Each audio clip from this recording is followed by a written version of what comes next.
देखिए, इस कैबिनेट के अंदर बड़े बड़े दिग्गज बैठे हुए हैं। राजनाथ सिंह, अमित शाह, नितिन गडकरी, जेपी नड्डा, शिवराज सिंह चौहान, जेपी नड्डा, शिवराज सिंह चौहान आए, निर्मला सीतारमन, एस जयशंकर, मनोहर लाल खट्टर आ गए, अब एच डी कुमारस्वामी आ गए। मैं उस ऑर्डर में पढ़ रहा हूं जिस ऑर्डर में इन्होंने शपथ ली है, यानी ये इनकी सीनियरिटी है। अब ऐसे में क्या विभाग बटेंगे, तो शुरुआत कर लेते हैं आइए उन नए चेहरों से जिनकी एंट्री इस कैबिनेट में हुई है, जिनमें सबसे बड़ा नाम है शिवराज सिंह चौहान का। शिवराज सिंह चौहान को क्या मंत्रालय मिलेगा, इसकी देश भर के अंदर चर्चा हो रही है। 4 बार के मुख्यमंत्री हैं, 16.5 साल मुख्यमंत्री रहे, इस बार जिता करके दिया चुनाव, उसके बाद अब केंद्र में उनको नरेंद्र मोदी, अमित शाह लेकर के आए। राहुल जी, 3 दिन से आपसे चर्चा नहीं हुई इस बात पर। देखिए, जैसा आपने कहा कि जो मेन पोर्टफोलियोज हैं उसमें बहुत ज़्यादा बदलाव होने की गुंजाइश नहीं है। जैसे अगर आप फाइनेंस बोलेंगे तो नेचुरल चॉइस जो है टॉप 4 तो मैंने छुआ ही नहीं, इसलिए भी वो निर्मला सीतारमन की होगी, डिफेंस है तो राजनाथ सिंह का होंगे, एस जयशंकर फॉरेन मिनिस्टर होंगे। ये जो ऐसे हैं इनमें, और अमित शाह, आप मान के चल रहे हैं कि ये 4 ये वैसे ही रहेंगे क्योंकि एक पैटर्न चल रहा है, काम चल रहे हैं जो कि डिलीवरी हुई है। जैसे नितिन गडकरी, अगर जो रोड ट्रांसपोर्ट और हाईवेज इसमें बहुत अच्छा काम हुआ है तो उनको चेंज करने का कोई मतलब नहीं होगा, तो वो उसको आगे बढ़ाएंगे। उन्होंने उनके काम के को ही देखते हुए उनको जो है कंटिन्यूएशन है। तो इन सब चीजों में ज्योतिरादित्य सिंधिया, अब वो एविएशन चाहते थे, पहले भी एविएशन उनको दिया गया था, तो इस बार भी एविएशन से अलग क्या होगा। एक एक करके बात कर लेते हैं ना। आपने कहा टॉप 4 में कोई आपको बदलाव दिखाई नहीं, मुझे कोई खास बदलाव नहीं दिखा। बदलाव होता तो शायद हमें कल भी दिख गया होता। हाँ, बिल्कुल। जब वो सभी लोग मंत्री बने हैं तो उनके विभाग शायद बदलेंगे नहीं।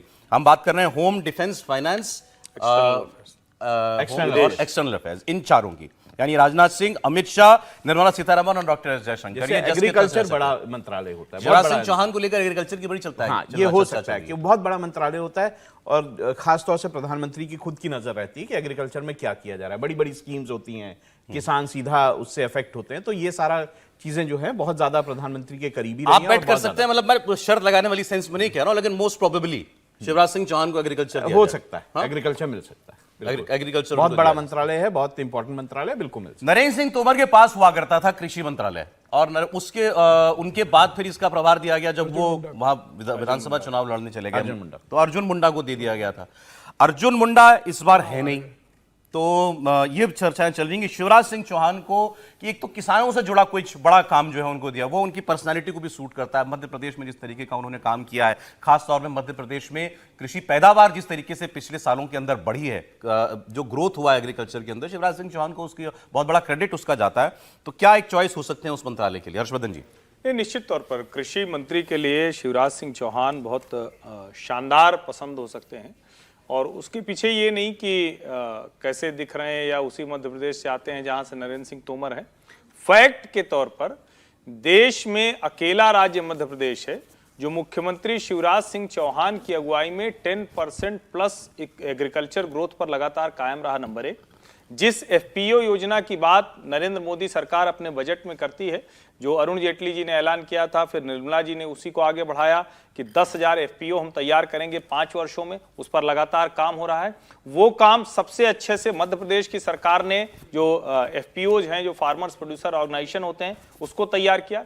जब इस देश को सूझ नहीं रहा था कि बाजार भाव और जो किसानों को भाव मिल रहा है उसके बीच के अंतर को हम कैसे करेंगे, तो मध्य प्रदेश की सरकार थी जिसने भावांतर योजना जो लेकर आई।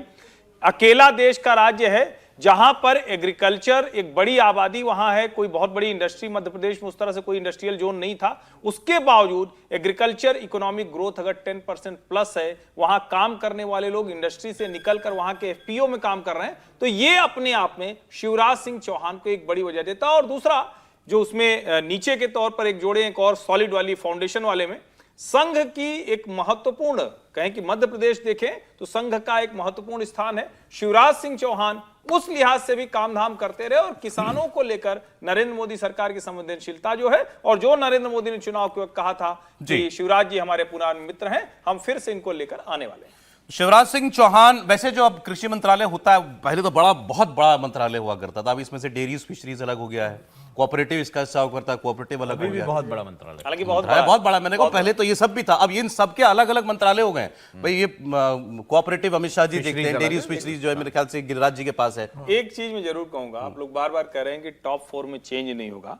कल जब हम शपथ ग्रहण देख रहे थे तो राजनाथ सिंह ने शपथ ली, अमित शाह ने शपथ ली, ये दोनों डिफेंस और होम है, लेकिन उसके बाद नितिन गडकरी, जगत प्रकाश नड्डा, यानी टॉप 4 की बात करें तो आपकी हायरार्की कैबिनेट की ये है।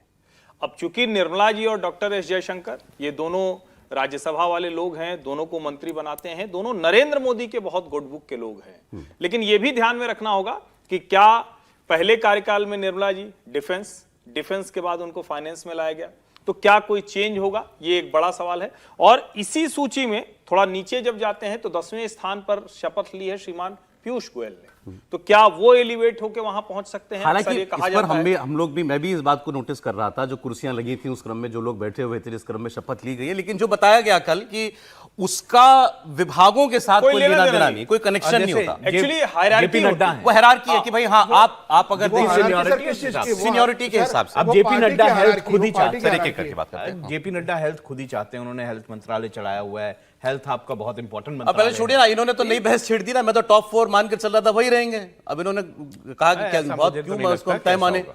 जेपी नड्डा जिस तरह से प्रधानमंत्री नरेंद्र मोदी की गुड बुक में हैं, जिस तरह से इतने सारे, बहुत लोग कह रहे थे विवाद हो गया, ये हो गया, वो हो गया, अध्यक्ष के बाद, लेकिन जिस तरह से वो दिखे हैं उसमें मुझे लगता है कि प्राइम मिनिस्टर उनको कोई बहुत अहम मंत्रालय देने वाले। अब स्वास्थ्य थे वो भी हो सकता है, ये प्रधानमंत्री का विशेषाधिकार है, लेकिन चूंकि हायरार्की बहुत साफ सरकार की दिख रही है।